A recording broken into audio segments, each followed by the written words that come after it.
Hey, what's up guys? Kevin with Renegade here.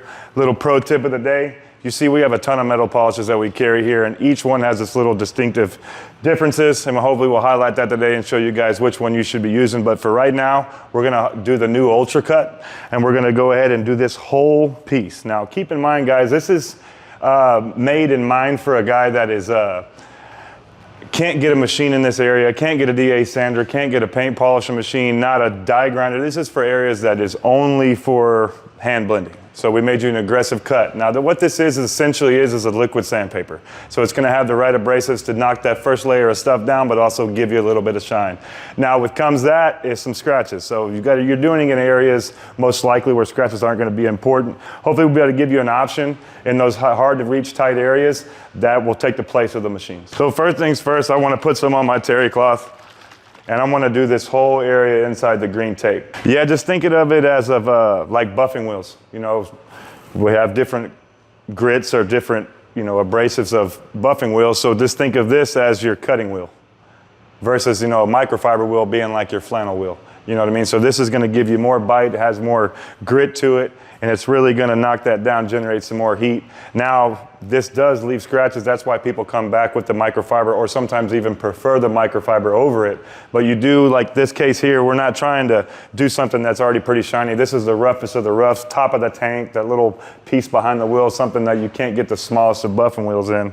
And that's what it is. So not really worried about the scratches and fine little abrasives that it leaves behind, but as much as the shine that it replaces it with. The microfiber is going to absorb a ton more. This right here is going to kind of seep through. It's really porous, and you can almost see how thin it is when you look through it. This is a traditional way. This is the way the guys have been doing it forever. Microfibers weren't a thing way back in the day, so this is the only way they had to polish. But now, if you have the high thread and the high crown microfibers that can take its place, but still you want something with a little bit more of a bite.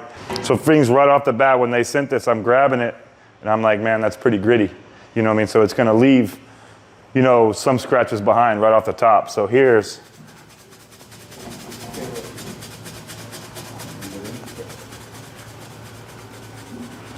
and when I'm hand polishing, I always pick a direction and I stay with that direction.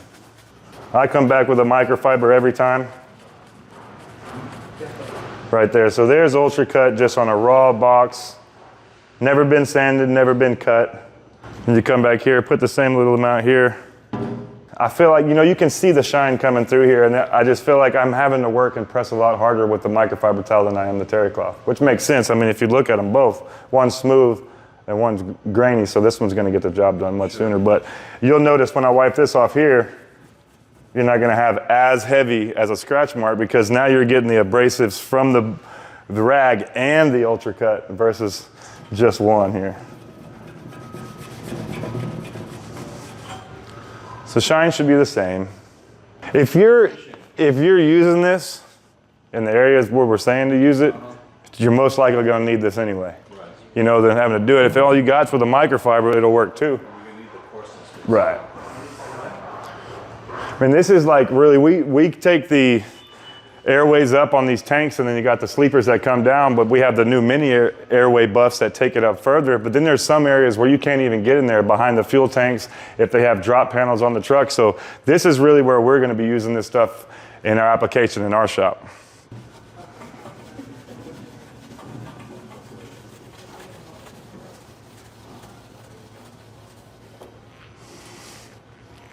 So you're running basically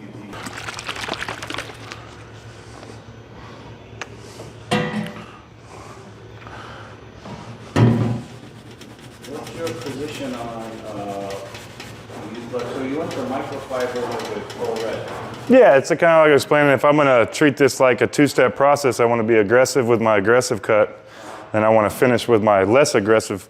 So you wouldn't use terry with Pro and then go over, clean up with a terry cloth? I mean, like you were talking, going back to the absorption rate of it, I hate wiping off with a terry cloth. You're chasing, and in this business on polished metal, wiping and wiping and wiping is only gonna result in one thing, and that's just more scratches. So I always like to finish with my microfiber folded up in fours in my hand flat. That way I can kind of reduce it. You know what I mean? And I'll finish here. Same directions, the way I'm cutting it. Some people cross cut on it and it starts leaving scratches everywhere. So if I am gonna leave scratches and some evidence behind that I did it by hand, I kind of want them to flow, just like we're talking about when we're using the wheels. But treat it as like a two-step anyway. If you're cutting and coloring your tank, and now you've got to the areas where you can't reach, let's cut and color those too. We can't use a buffing wheel. Some guy, you can come in here and just treat this as your cut, treat this as your color. A little Pro Red here. Over the top of the Ultra Cut.